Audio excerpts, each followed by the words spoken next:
On tonight's show, the indomitable Michael Hurst talks passionately about his next production, The Changeling, a tale of lust, murder and betrayal. Yay! And then an at-home with my friend Janice Finn about the perils and problems of directing. All that plus what's on in theatre and an excerpt from my favourite book. Hello and welcome to opening night. Well, unless you've been living in a cave or under a brick, you will know my first guest. He is one of the most impressive, talented and devoted people to his craft, with Hercules, Almighty Johnsons, Power Rangers, you name it. Welcome, Michael Hurst. Hi. Hi, lovely to see you. Thank you, thanks for having me. Just a sort of an aside here, why do you think you get cast as sort of people with extraordinary powers and sort of gods and... Why do you think I get cast as those Yeah. things? I don't know if I get cast as those things so much anymore, but certainly because I've been doing a lot of directing lately, things like Spartacus and... I am attracted to those kinds of stories. Are you? I do Yeah. like fantasy. Do you? Did when I was a kid, I was I was an escapist. Okay. My thing was to go to the movies and sit in the front row. But basically, I look at your CV and you just never stop working. Yeah, I've been very fortunate to be able to keep that going. Doing a lot of things. I can turn my hand to theatre and TV and film and directing and acting, and more so directing, as I said lately. And that's the secret, isn't it? Don't you think that's the secret? Variety. To longevity? Yeah, and longevity in this career. You have to in be this able country to do anything. especially. Because it's it's a small pool of everything. So So tell me about the latest production that you are directing, The Changeling. Sounds fantastic. Sounds big. It's psychologically big. The bunch of plays that were written towards the end of Shakespeare's life and just after Shakespeare, the Jacobean tragedies they are. And there are things like The Revenger's Tragedy and The Duchess of Malfi and The Changeling, 'Tis Pity She's a Whore, which I've directed a few of those. And these are all concerned with the dark, twisted heart of lust or revenge or something that goes wrong. Well, why? Why with the Jacobean tragedies? Why was there Why an appetite? Why are the most common popular things on Netflix? Things that are about murder and good point. and sexual betrayal and betrayal of all kinds and keeping people victims and sellers and The best stories, really, aren't they? It's the same thing. They were the same. They were the Netflix screenwriters of the post-Elizabethan age. But there is a reason for it. You can talk about the death of Elizabeth I, and so the great. She was Gloriana, and the great empire, and Sir Francis Drake, and all of that was turning, like that Renaissance was sort of turning. And then, Shakespeare started a little bit of that with Hamlet, which is all preoccupied with, we are basically food for worms. We're living food for worms. It's that thing about life and what comes after death, the undiscovered country from was born, no traveller returns, and all of that. It seems to me quite obvious that kids these days are not exposed to classical literature, to Shakespeare, Chaucer, whatever, Jacobean. How do you get that message to kids? Or do they want to know about it? Are they bothered with it? I think your question, how do you get them in, it's the question. I think you can... Like with this play, for example, I'm not so worried about getting people who know me or my work or the classics or are interested in theatre and who can afford to go to theatre, because they're probably going to come anyway, as long as they know it's on and it sounds exciting and as long as it's a good production. How do you aim at that? Well, so we're on social media with it. I want it to be, there's no blocking in this particular production. I've put myself in a situation where the audience will come in. My basic principle is small room, big acting. Okay. So big, passionate, because you can't do these speeches, you can't do Shakespeare or these plays. You can't say a line like, forgive me, Alsamero, all forgive, 'tis time to die when 'tis shame to live. And that's her last line, but she's like completely, it's not like she's weak, you can't say a line like that and not be in a state. Do you understand? So it makes it a much more intense experience for the audience because big acting in a small space. Because young audiences now, the new wave, if you like, or the what research is showing everybody is they want the experience. That's so in that sense, I'm saying, so come and have that experience. Yeah. It'll be an experience. And it won't be, you're not sitting over here watching it. People are literally standing here and here. In amongst it, you're in amongst it. Yeah. And so we've been having a lot of fun working on just the connecting. In fact, it's been liberating. There's kind of no lighting either. We just decided that we needed to go right back to a structure where we made it with as little as possible. And this is all in reaction to rolling with, with the times in terms of how many people want to go and see Shakespeare, what happens in summer, and all of the rest of it. And it also sounds pretty good financially.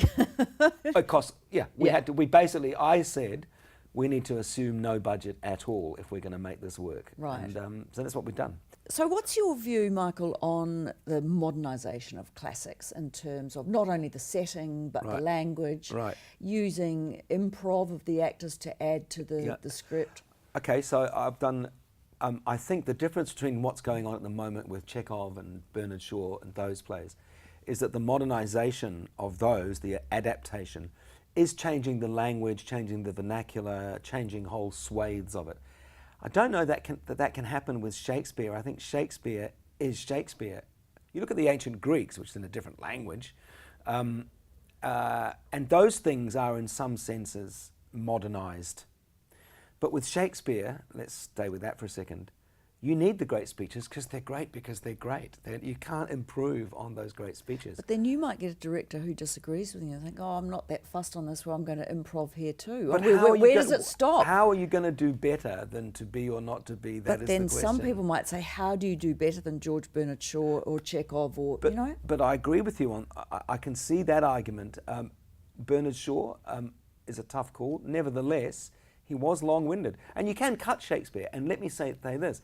I sometimes do what I call shoehorn things in Shakespeare where you do modernize, like for example, there's a moment at the beginning of A Midsummer Night's Dream where you have to understand that the man who's coming in and railing and angry is angry because his daughter has been seeing this young man and he points them out. But if you don't get that, and the hiss and roar of Shakespeare, you don't know who he is, then you miss that plot point. So when he came in and started saying, I am not happy, my lord, and suddenly I had her go, oh, Dad!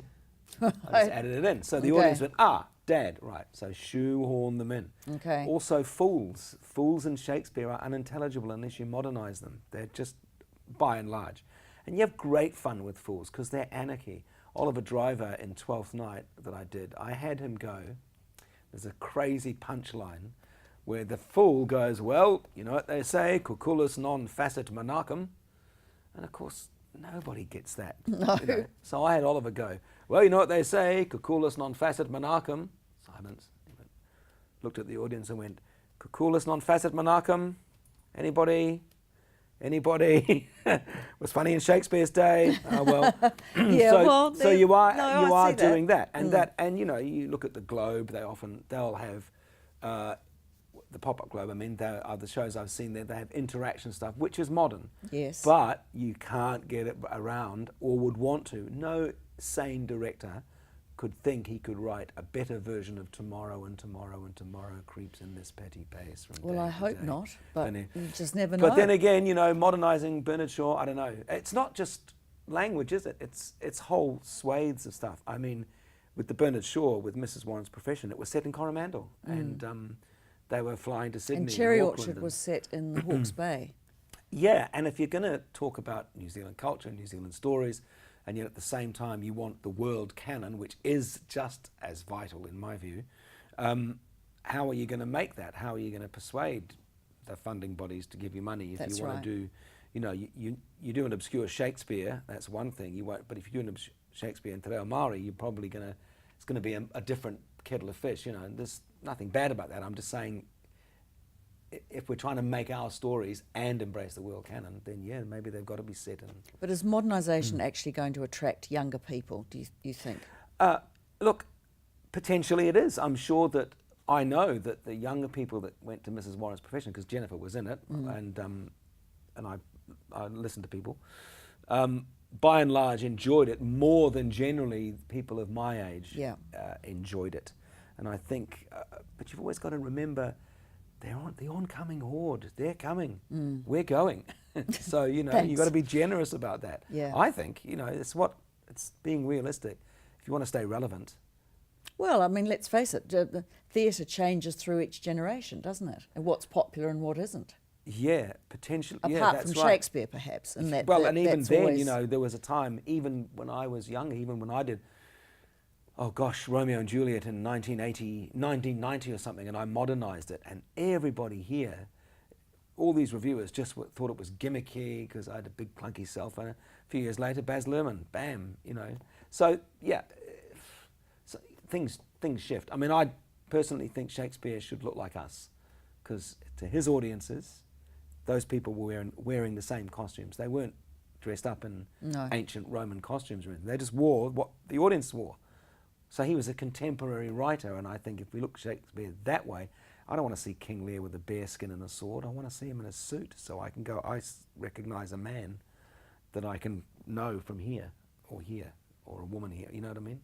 So that's why modernising Shakespeare in terms, like the Changeling, they'll just look mid-20th century. It's great, because we all know what that is. No cell phones, but actually there is a cell phone, now that I think about it. Anyway.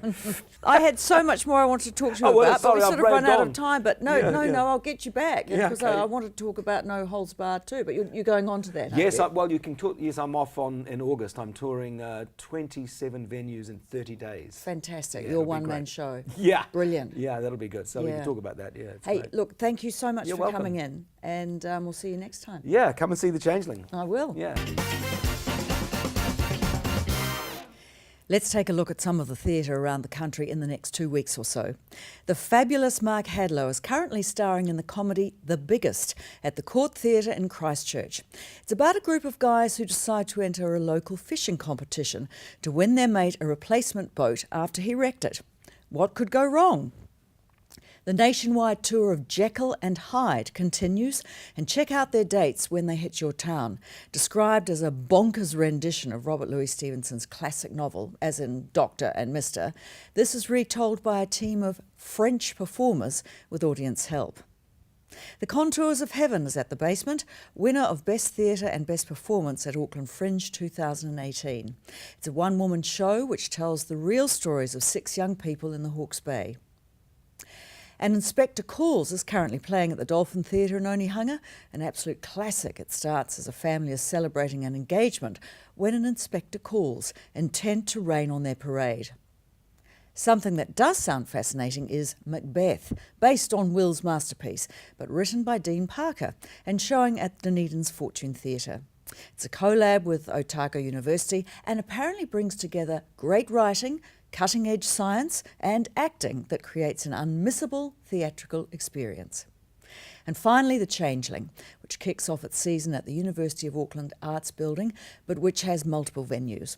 It's the monumental Michael Hirst interpretation of this Jacobean tragedy, exploring lust, deceit, self-delusion, compulsion, and all that other good stuff. My next guest is someone I used to see occasionally at the gym, but now work closely with in my theatre company, Tadpole Productions, at the Pump House Theatre. Janice Finn is one of the most recognisable names and faces in New Zealand telly, for drama, documentary and even reality TV. After working at Downstage, the Sydney Theatre Company and the Melbourne Theatre Company, she returned to New Zealand in the 80s to create, produce and sometimes direct the huge TV drama Gloss. Her first production for Tadpole was 6 dance lessons in 6 weeks, starring Annie Whittle, which, not surprisingly, was funny, quirky and successful, just like Janice. I caught up with her earlier in the week. So, Janice, you came on board with Tadpole because you wanted to do direct 6 dance lessons in 6 weeks. Yeah. When you want to do a play and you choose a play you want to do, what basically attracts you to that? I mean, why was 6 dance lessons the one? 6 dance lessons I knew would get bums on seats. I'd seen it in Sydney some years previously and I really enjoyed it. I thought, this is great, because it's a play with dancing. And, if you've got 2 good people, an older woman and a younger man, it really, really works. And I thought, I really want to do this. And so when I was in New Zealand, I then went to a couple of places to see if I could get it on. And there was an ill-fated production that was done in Dunedin at the Fortune Theatre, which never actually got on because the lead actress, you'll know about this, not you personally, couldn't remember the lines. That old chestnut. Yeah, that old chestnut. And a couple of days before it was due to open, they had to can the whole thing. And they lost a huge amount of money. And so that was the only time it had been tried. And I thought, and I went to see one of your productions, the Driving Miss Daisy. Which I directed, of course. Yes, which you directed, Lou. And I really enjoyed it. And I thought, Tadpole, that's interesting because I didn't actually know about you. And I was with Darian and she knew about you and blah, blah, blah, blah. I mean, when I say you, I mean Tadpole. And I thought, this is the place. This is a really nice theatre at the Pump House, good-sized audience. They're coming, they'll like it. It's funny. It's got dancing in it. And so that's why. And I think, was it our most successful show or our second most successful show? It did really well. It did really well because it was Annie Whittle and Russell Dixon, and both of them have got an audience on the North Shore. And so, it did do well, and I was very pleased with it. And so when you were thinking about the play, did you envisage Annie in the lead? I mean, do you go into a play already sort of having a cast in your mind? Originally, I had two other actors in mind, but in fact, that changed. And because I'd been holding that in my mind for, years and years. And by the time I got to do it, I didn't feel the same about it. And Annie, obviously, because I'd seen her in Driving Miss Daisy, and of course I knew Annie, everybody knows Annie, and she seemed ideal. And then I think if you remember, I wasn't sure about the young man and, who could dance and was the right age, etc. And it was John Anthony, R.I.P., who suggested him. Yeah, and he was amazing. Yes, he was good. Would you rather direct drama or comedy? Look, I've mainly directed comedy, but obviously, if a good drama came up, I'd leap at it.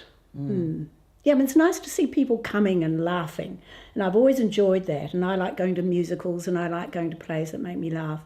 So it's nice to do that and see the sort of the enjoyment of an audience getting, having a good laugh. But that play, Six Dance Lessons, had quite a sad end. And it was nice to see people going out with a bit of a tear in the eye too. So yeah. But if somebody came up with a drama that I could direct, I would. Definitely.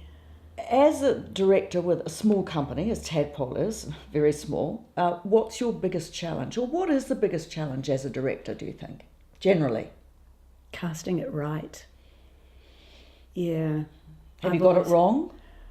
Have you ever got it wrong, Janice? I don't know that I have really. Gosh, I'd have to go right back. Were you talking about Tadpole or were you talking about anything? I'm talking about anything. Oh, yes. But, but no, I don't know. In the end, people generally pull finger and, I've sort of been a little bit disappointed a couple of times, but that'd be all. Most of the time, if you can get good actors, and if they're being paid, then you can usually get good actors. Then they can deliver. Yeah. But the thing about casting that we've sort of realised with Tadpole is that, I mean, yes, it's a small company, but we pay them. But actors are, they don't want to commit too early, do they? No, they don't. In case something better comes up. Do you think that other theatre companies face that problem, like ATC and Oh, I don't think ATC does. Because there's, there's reasonable money and it's... I don't know about that because, I mean, if you look at their promo material, which they shoot the photos for a year before, invariably it's not the actress that was shot for the promo. That's true. So why isn't it? I would suspect because something, I know who you're talking about. And I mean, that actress, she's working internationally all the time. And that is a risk for them, That is isn't a it? risk for them. Yeah. That's true. Yeah, it is. Doesn't seem to have hurt them. For us, I don't imagine it would either if somebody said yes and then no, but You know Well, what it's actually, like? it happened to us. It Yeah, did happen. exactly. Yeah. And sort of getting to the last minute, then panic sets in because, who's going to do it? Who's going to do it? Because as we know, if it's a largish cast play, then they're not going to get as much money as when it's 2 or even 1. Yeah. Tell me about The Girl in Tan Boots, because you produced that yourself, didn't you, at the Basement? Yes, although, well, I did for a while, and then I got... And then you gave up? And then I and then I knew I was Then you got sick of it. I started to get all stressed and worried about it and being, feeling hopeless because I'd not produced anything. I produced television, but not theatre on my own like that before. And sort of things like budgets and all sorts of stuff that I didn't know about or know how to get. And so I then hired somebody, hired a little company to help. And they just took a lot of that stress away. But it meant I had to lose some of my, what we earned on that play to give to them. I ended up with that play coming out kind of even, but the actors didn't get the sort of money that they should, because this happens all the time, that when you're putting something on, somebody who's going to do your lighting or your stage management or the operator or whatever is going to say, I'm not doing it for nothing, I want money and this is what I want to have, and you end up kind of paying the production team and the actors tend to suffer. And so in the long run, I felt that they got a bit of a raw deal out of it, and I didn't feel good about that. I got nothing, but it was a good experience for me at the same time directing that play. It was a good play. When you're directing for a small company, is it very tempting to use the same actors all the time because you know what you're getting? Yeah, it is kind of. It's obviously more comfortable if you know what you're getting and you get on. It's really important to me that a group of actors working together are compatible. It's kind of...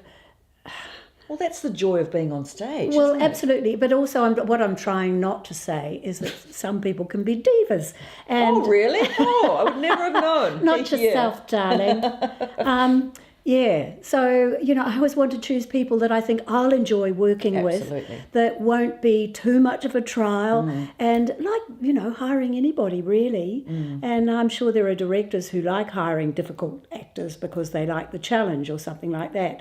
But I don't. No. And I'd rather sort of have a really nice atmosphere. And because, when you're directing a play and for the actors and for everybody, really, as you get closer to it, there's a bit of stress comes in. You don't quite know what you're going to, get in the way of an audience, and that's always, something that causes a bit of like that. But there's inevitably, because of just for the nature of actors and directors, I suppose, that there's always a kind of a spark anyway. There's going to be enough of that without adding to it people that are difficult. Now, you've had a prestigious acting career yourself. With Sydney Theatre Company, Melbourne Theatre Company, and I think Circa and the Court? No, I did do a play at the Court, but oh gosh, only two plays at the Court. Circa, I've only ever done one, and it was way back, right sort of when they started. I only ever did one play. No, I did. It was downstage for me to start off with. Okay. When it was a going concern, which it isn't now. It's just a receiving house. But at the time, that was kind of where I started, and then went to Australia. One of my favourite stories from you is when you had a bit of a mishap. Was it the night before you were due to go on in the lead or something? God, Just tell us about that. Oh, yes. Well, that was downstage because the theatre that was very popular down there, the Star Boating Club, was where Downstage Theatre was, and it was great fun. Anyway, there was then a new theatre built, which is still there, and it's a kind of it's a bit of a concrete mausoleum, really.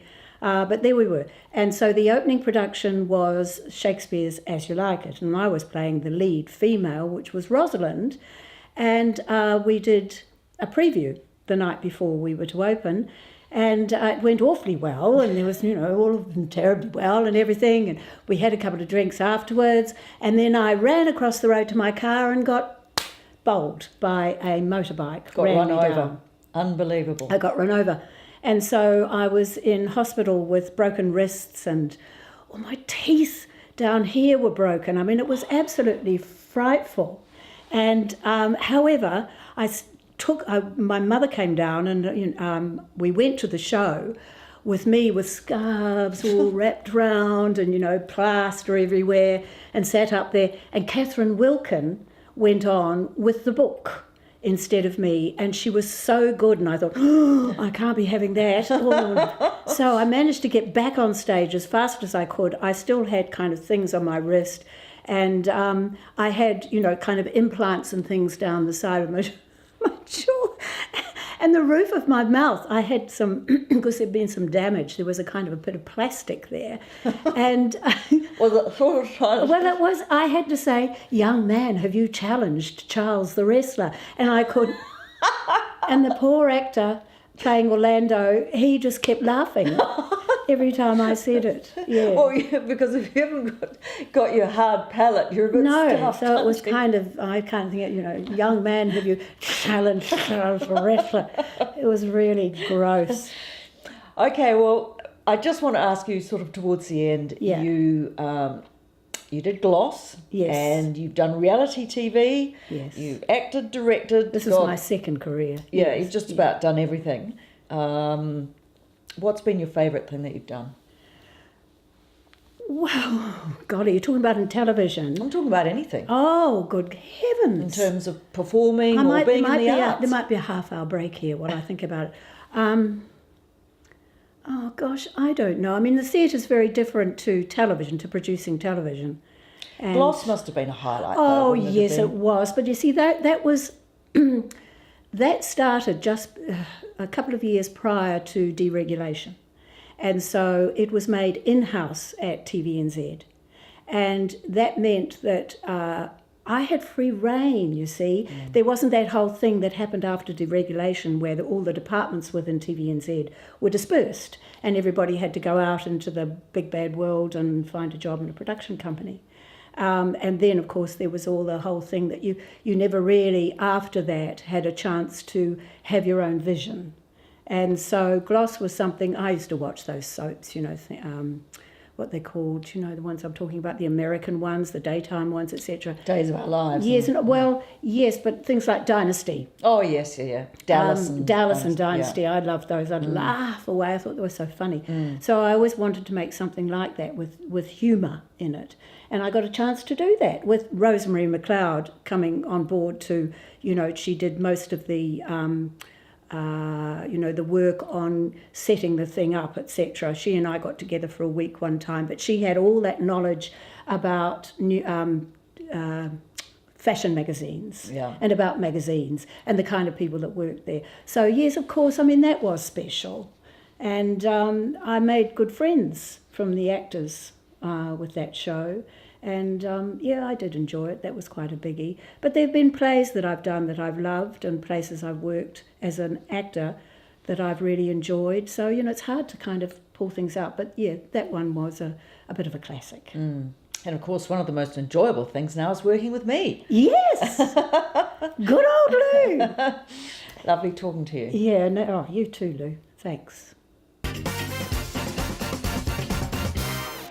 When I was really young, I discovered my all-time favourite book on acting, Michael Green's The Art of Course Acting. For anyone who has ever been on stage, it's a must. Periodically, I will read some of my favourite bits.